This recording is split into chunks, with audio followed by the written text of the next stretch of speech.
மாதவரம்ல புதுசாக DMart open பண்ணியிருக்காங்க. சரி இன்னைக்கு போய் பார்க்கலாமேன்னு சொல்லிட்டு நானும் எங்கள் சித்தியும் வந்து கிளம்பிட்டோம். நாங்கள் சாட்டர்டே ஈவினிங் போனோம். ஸோ செம்ம க்ரௌடாக இருந்துச்சு. ட்ராலி கூட கிடைக்கவே இல்லை. அதுக்கப்புறம் ரொம்ப நேரம் வெயிட் பண்ணி தான் ட்ராலியே கிடச்சிது. உள்ளே போனால் அவ்வளவு க்ரௌடாக இருந்துச்சு.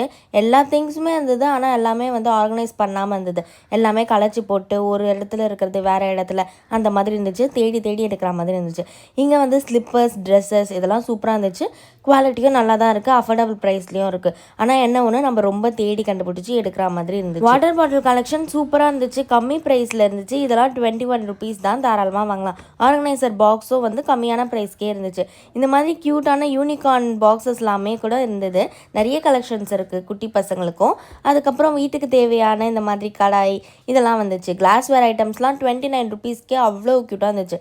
கப் அண்ட் சாசர் செட்லாம் 99 rupeesக்கே வந்து இருந்தது. பெட்ஷீட்ஸ், கர்டைன்ஸ் எல்லாமே வந்து கம்மி ப்ரைஸ் தான். ஆனால் எல்லாமே கலந்து இருந்ததுனால நம்மளால் வந்து பார்க்க முடியல எது எங்கே இருக்குன்னு. ஷாப்பிங் பண்ணுறதுக்கு டைம் தான் பத்தாமல் இருந்தது. நாங்கள் போனதே 7:30. பட் ஆனால் 10 o'clock க்ளோஸ் பண்ணுறதுக்காக 9:30லேருந்தே வந்து பில்லிங்க்கு வந்து நிற்க சொல்லிட்டாங்க. பில் போடுறதுக்கும் லைன் வந்து ரொம்ப பெருசாக தான் இருந்துச்சு. எப்படியும் அந்த லைனில் நின்று பில் போட்டுட்டு நாங்கள் வந்து வெளியே வந்தாச்சு. அடுத்த வாட்டி டிமார்ட் போனால் கண்டிப்பாக வீக் டேஸில் தான் போய் பார்க்கணும். ஏன்னா அப்போ தான் வந்து க்ரௌட் இல்லாமல் இருக்கும். ஸோ நீங்களும் வந்து டிமார்ட் விசிட் பண்ணுறதா இருந்தால் வீக் டேஸில் போங்க. வீக்கெண்டில் போனால் கூட்டத்தில் மாட்டிப்பீங்க.